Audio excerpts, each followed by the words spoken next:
Hello everyone, this is Jacob here. In this video I'd like to show you what changes you can do to your build to make it safe or safer at least for you to level up to from level 99 to level 100.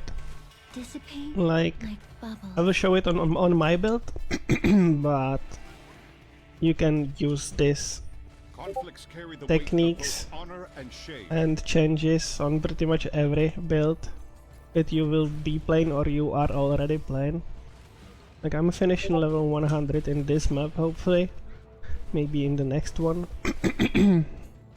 So in this video I will show you, there it is, I will show you what skill changes you can do, what build changes you can do, what map strategy you could use to make it a little bit faster, because the journey is not short. It will take you about a day, maybe around like 6 or 7 hours of mapping to get to level 100. But yeah, let's hop straight into it. And as I said, you can use these on any build. So first of all, you want to make sure that you deal enough damage, and when you want to level up from level 99 to 100 you cannot use the resurrection tokens anymore. So whenever you die you lose 10% of your experience, which really hurts when you are doing the 10% for like 1 hour. That's like 1 hour of playtime lost just because you died. So you want to make your build tanky, but that comes with the cost of damage. Like my build right now is doing with XP Pact Spirits around 200 billion DPS. That's not much, but it is enough to clear time mark 8.2, and that's where I gone to. And I will tell you why a little bit later. So yeah, and why so low damage? My build can do like 3 trillion damage or 4, I don't care. For the leveling, I just want to be safe and I want to be almost sure that I won't die, so I won't lose the XP. So what I do is I change pretty much every like offensive and power skill that I used for defensives. The first one that I would recommend you slotting in would be Delayed Pain, because that provides you with 30% injury buffer, which basically takes large hit you take and does it to you over 4 seconds. So instead of getting hit by a bunch, you get hit by a regen, which you can then use your energy shield or life regain and regeneration to like go through the regen basically. So that would be my first one. Second one would be either, depending on which region you choose. If you choose fire region, then you can use frost shield,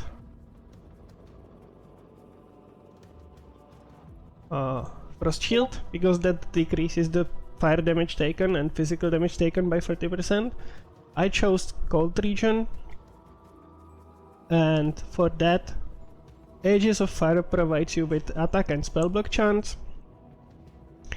Everyone is running plus skills on their build, so you should have like maybe level 26, 27 of Aegis of Fire. It's still like 40% attack and spell block chance. That's nice like defensive flair to have. And the third skill that I chose is Stone Skin, which basically absorbs 70% damage up to certain amount. And since I'm running a channeling skill, I can also pair that with barrier generation from guard. So I'm generating barrier, which absorbs like 20%, or you get barrier, and the sum on the barrier is sum of 20% of your life and energy shield, and then the barrier absorbs 50% of hit damage you take. So yeah, that's another like similar to Stone Skin, but it's another layer as well. so that gives you like more effective HP pretty much. And pair all of that with blurry steps because you want to clear maps fast and you want to kill as many mobs as possible in as short time as possible. So blurry steps, and as you can see, I've also swapped out my damage auras and I took elemental resistance aura to increase my elemental resistances like maximum. So I'm at around 79% with this setup.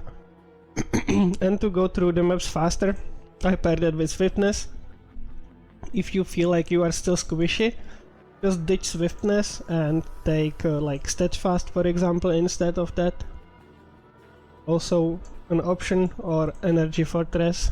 Yeah, like more defensive, either more defensive or more speed.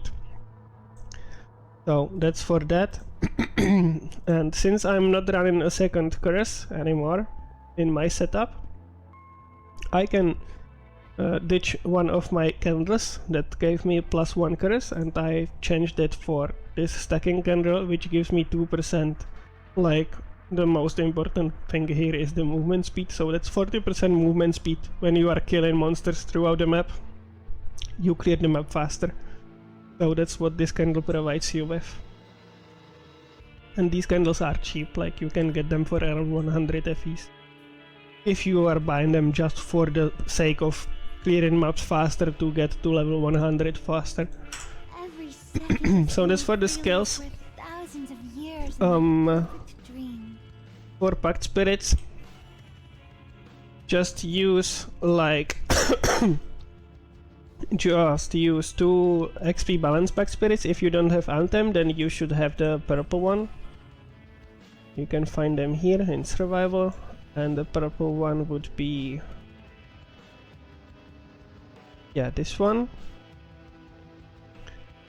And then there is one blue, this. So use this instead of the Anthem, like that's the only thing you can get, and that increases the experience you gain from monsters in map when the monsters are lower level than you, which they are in maps. And it basically decreases this map base XP gain. If I swap to different Pact Spirits, and I'm in town, so I would get pretty much no experience if I was slaying monsters here. But with my Pact Spirit setup for experience, I will get 80% experience from monsters here as well. So that's what the XP balance pets lets you do. And if you have free, you can run free.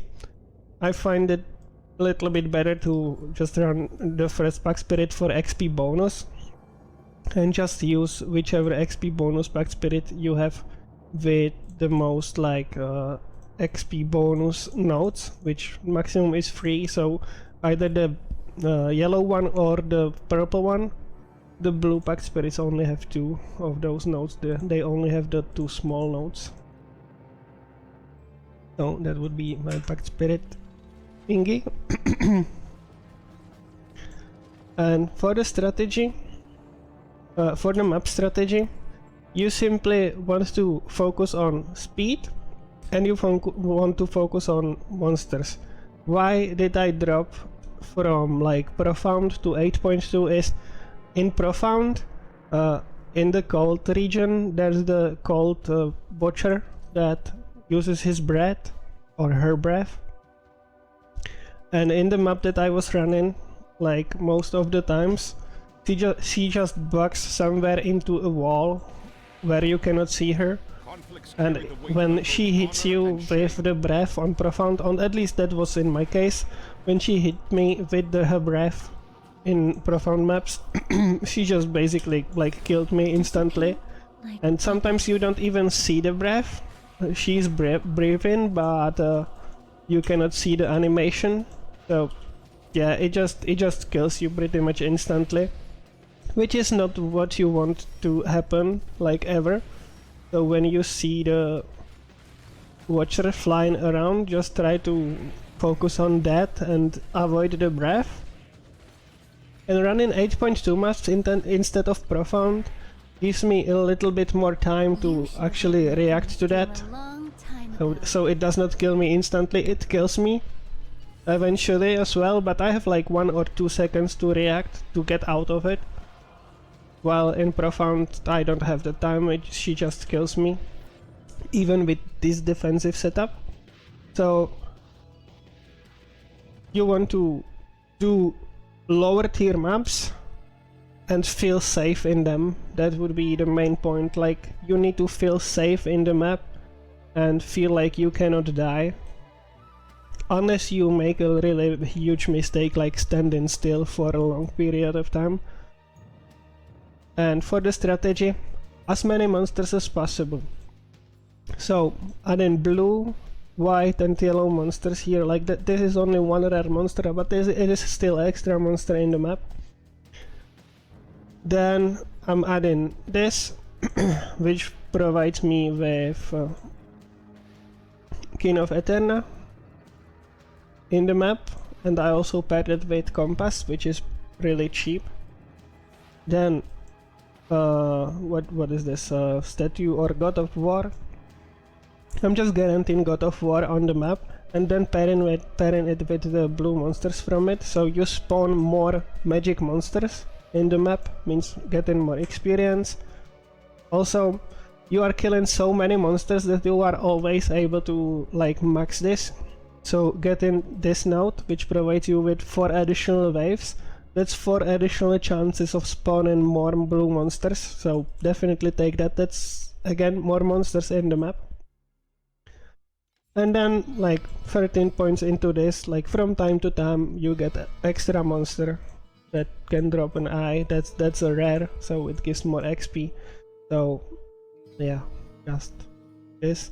It is not fully maxed because you don't have the extra points for that if you take everything else. And I pair all that with Nightmare, because what Nightmare does, it spawns extra monsters in the map, so guarantee it through the lower part of the tree, and then take this to have a chance to drop the lightning, and the lightning makes you go through the map faster, and it provides you with extra clear as well, so that helps.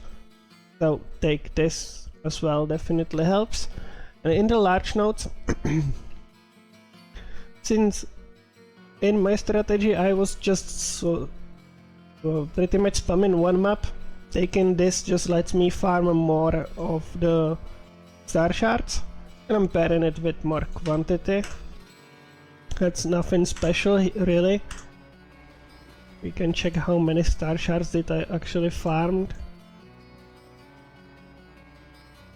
Yeah, 2, 4, 6, 8, 10, like 1200 shards, almost 1300.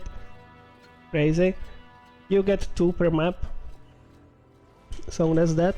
And there are 2 maps or 3 that I would suggest you to use while mapping. One of them would be Blustery Canyon, that's the one that I showed. There's this one, where you just run forward, clear everything. Map looks like this. The only thing that you want to make sure is that you do not run the map too fast, because if you run too fast, then the monsters have not enough time to spawn, and you would actually miss monsters. You should have woken up from the stream a long So time. there are certain spots on the maps where I would suggest you to like go into and maybe even wait a little bit there for the monsters to spawn. Like, let's show it here. You should have woken up from the stream a long time. If I go through the map again, like there is this, definitely clear the entire area here, and then when you are running up here, get into this corner to clear everything there, and then you can run through this pretty quickly, but you want to stop here in this elbow or whatever you call it, because there will be monsters. If you are too fast, the monsters will take a little bit of time to spawn here. You definitely, when you will be running, you will notice that monsters are spawning behind you if you run through this like corridor too quickly, and you would miss like 50 monsters here, which is not like, yeah, it's 50 monsters. The map consists of around 500 or up to 550 monsters, so that's almost 10% of monsters of the map that you would miss here if you just skip this corner. So stay there for a little bit, let the monsters spawn, and then you can finish the map. So that's this specific map. And the second map, or second two maps, those are the same pretty much. That would be Glacial Abyss, Demiman Village, or Thunder Wastes, Grove of Calamity. Those are the same map, so let me show you here. The map looks like this. You start here, and you just go through. Sink beneath the tide. In this map, I would suggest you to get into this corner and let monsters spawn. Then you just run through the rest of the map.